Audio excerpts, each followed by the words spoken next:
Hey, Muliwa. Well, how are you doing with the second lockdown? During the first lockdown, we were all so enthusiastic and we were ready to go. It was in the spring and the gardens were flourishing. Some of us grew some tomatoes, potatoes. We discovered farming skills. The flowers were out. It was easy to get out and about and do some exercise. But I am finding that in this second lockdown is quite difficult because the weather outside, as you can see, it's not very nice and getting out is really a task. And because winter is upon us, everything has died. Okay, we look forward to the spring again.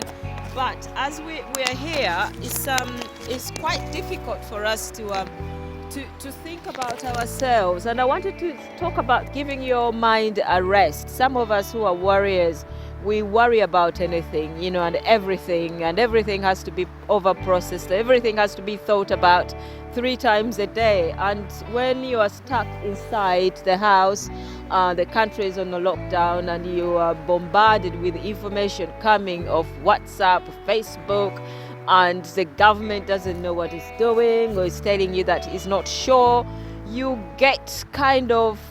feel constrained in so many ways. And how can you give your mind a rest? Our minds need a rest. And I thought about sharing something that I started doing. As I think about my past and process my past, the things that have happened in my past, the good things come to the forehead, and I think about them more often than the bad. And when the bad come into my mind, this is what I've started doing. I am writing it down and edit it. I am editing my life as I go along. So for those bad experiences of the past, I try to rewrite them the way that I would have loved them to happen. And by doing so, I'm giving my mind a rest. And some awful experiences in my life, I'm changing these into positive material.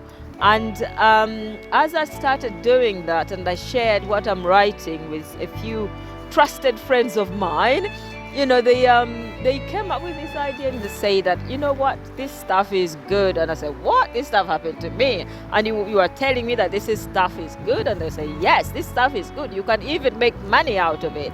So I started writing a bit more because as I reread it, I decided that the person in the book is not me. It's a character. It's a character crying out for help, and I want to help this character. And as I write and I adopt this character, I'm giving this character some ideas about life and how life should be handled. And as I'm doing that, I'm actually discovering that I'm not just giving advice to my favorite character, but also to anyone else who might stumble upon this reading and find a gold mine in the experience, like the same gold mine we find in the lives of people like we read in the Bible. We read about in the Bible, like the Josephs, the Moses of this world. And I'm thinking, actually, did God stop doing miracles in the Bible times, or does God still do miracles even in our time? And if I was a Bible character, what would people learn from me? So I am changing all the negatives into positives, as if I'm on the pulpit preaching about Jacob. I'm on the pulpit preaching about Job. I'm on the pulpit preaching about Moses. And I'm on the pulpit preaching about David. All these beautiful characters that we know of. But this character is now me, myself, and my mission. I have given myself a task to redeem the character that I am writing about. I have given her so many ideas, and I'm hoping that one day that this character in the book will become what I am trying to tell it to become. I have told the character to indulge, that indulging in chocolate sometimes on a bad day is not such a bad idea, as long as you don't make it into a lifetime habit. How about you? Yeah? What is your story? And what is it that you have been cringing about and is crushing you, and you're thinking that life is so bad. How can you change that into a gold mine? Have you ever thought about changing it into a gold mine? I can assure you that you have the power and you have the mind to edit your life the way you want it to be in the future, or the way you want people to perceive you in the future. When Christ left, promised that he will send us a comforter, and that is the Holy Spirit. And through the power of the Holy Spirit, you can overcome many situations in life and rewrite your story the way that God designed it. Because from every experience that come our way, it has to be a salvation story. There has to be a salvation story in that experience. The scars, the wounds, and all of that. There is a story. The story that people saw in the palm of Christ's hand. The story of his scars. It does not stop with his scars, but it goes on into salvation.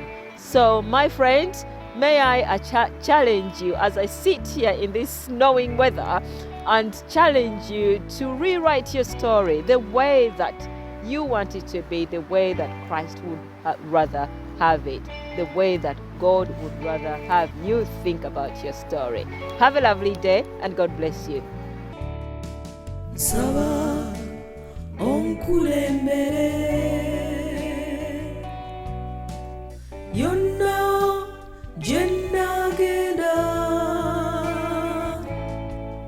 obe omusana